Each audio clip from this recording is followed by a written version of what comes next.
دیگر خبریں بھی بلیٹن میں شامل کریں گے۔ فیصل آباد میں بوائلر دھماکے میں جاں بحق افراد کی تعداد 20 ہو گئی ہے۔ افسوسناک واقعہ، ایک ہی خاندان کے 7 افراد کو ابدی نیند سلا گیا۔ دھماکے کی شدت اس قدر زیادہ تھی کہ فیکٹری کے اطراف گھروں کی چھتیں گر گئیں۔ فیصل آباد میں کیمیکل فیکٹری میں بوائلر کا پھٹنا قیامت ڈھا گیا۔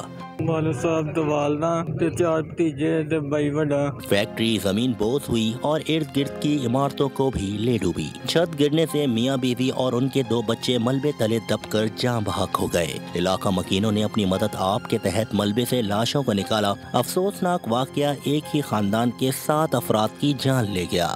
والدہ نماز کے لیے اٹھی تھی، والدہ بچ گئی، جوان 3 بیٹے اور والد صاحب فوت ہو گئے۔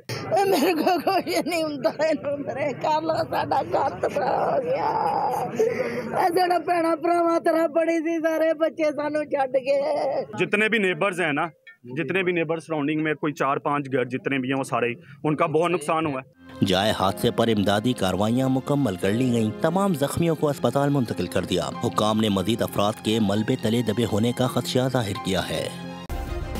سبسکرائب کریں اور بیل دبائیں تاکہ کوئی خبر رہ نہ جائے۔